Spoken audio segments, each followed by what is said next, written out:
All right, so today I'm going to talk about Patrick Warren Sr. If you haven't read about him or what happened to him in the news, I'm going to tell you in a little bit. So Patrick Warren Sr., black man, lived in Killeen, Texas, and he was shot and killed by the local police department there when his family had made a mental health call. And they called specifically for a mental health worker, and what they got was an officer with the gun, and they turned the officer away. Patrick, who was going through just a mental health episode, experienced some things.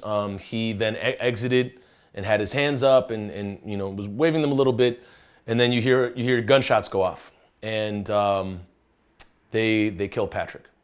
And the thing about this whole situation that hits home for me is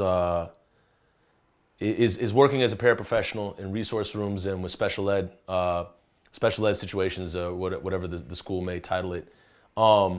Working with kids in those situations, every day is a mental health day, and there's something new every day, and you're there to kind of be the bridge or the just support, for those kids. And whenever I was working with them, I'd always think, what would happen, if they're an adult and they're misperceived or something. And you think of the worst thing that could happen, because these kids. And then you see Patrick Warren Sr. and you see just how large a gap and how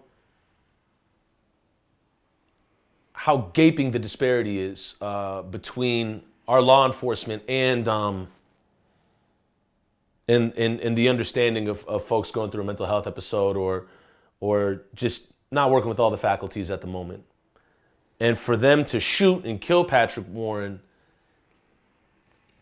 it's such an egregious I'm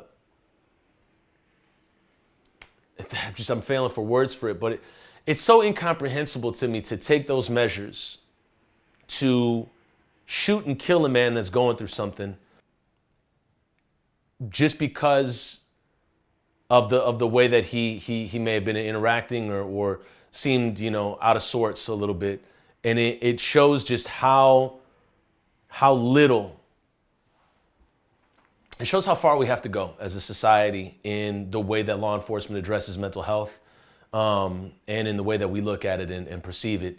And the way that I was raised in working in resource rooms and special ed, and working with a lot of youth in exigent circumstances for over 15 years was, you're there for support and you're there to listen. And you're not going to fix anybody. You're not going to fix the whole situation, but you're going to be there for them to talk to somebody.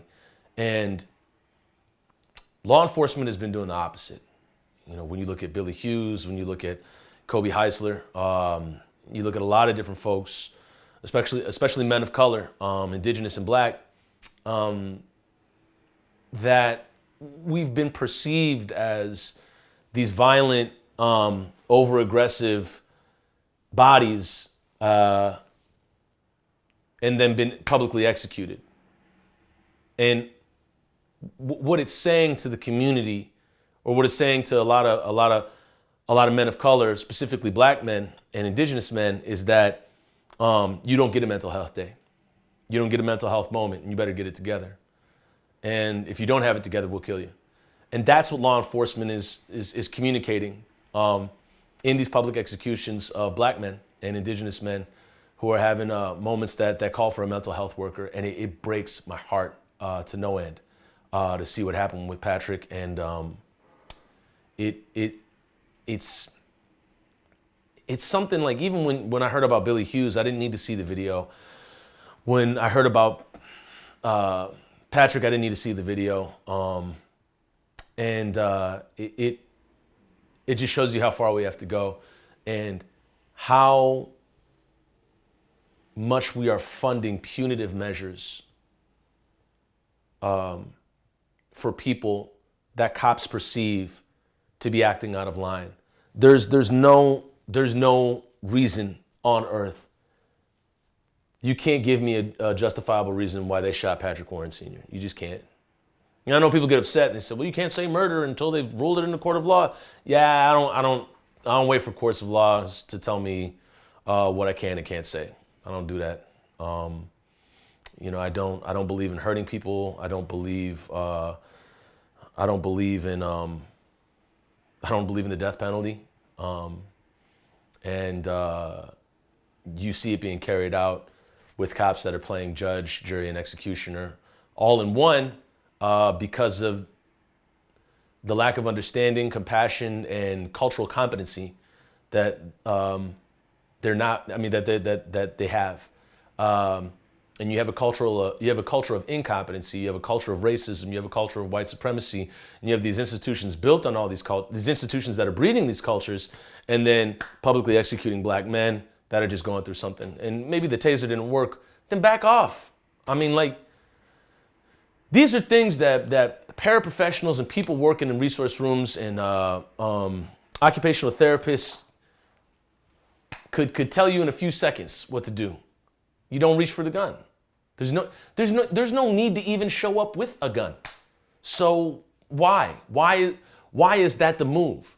And usually, in those situations, I've worked with several youth, where it got pretty violent, and you're in a big space. Fan out.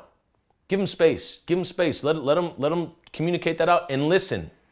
And if they're not reciprocating with that, then okay, then wait it out. I mean, like, people will cool down. Like, the mind will change. And when you talk about people that are thinking about committing suicide, I believe the amount of time is 20 minutes. Give yourself 20 minutes. Might even be shorter. But just to get back to baseline. So, what happened with Patrick Warren Sr. is an absolute tragedy. It's an absolute loss. But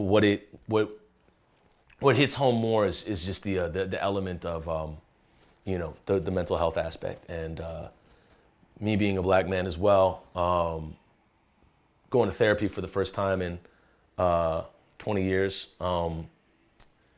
It's a whole new world that's been, in my feeling, it's been stripped away from us. That our anger has been punished, our rage has been punished, our volume and tone has been absolutely muted, and we've been diagnosed as abnormal in resisting classrooms that are looking to mute everything black about us. And so I take a very it hits home.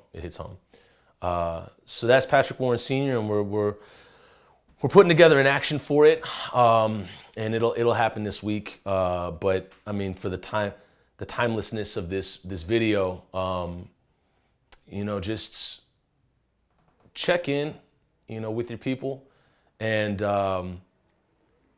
in your respective city, find out how you can get mental health workers to address a mental health call. Not folks showing up with guns. Not folks showing up with handcuffs and tasers. Check in with your city council member, check in with your mayor, check in with your governor, how you can get that implemented into your city. Because I think it's life or death. It really is. And whenever there are cops present around black people, it's always life or death, unfortunately. And we're working for that to not be the case. So thank you so much for listening and watching. We'll see you in the next video.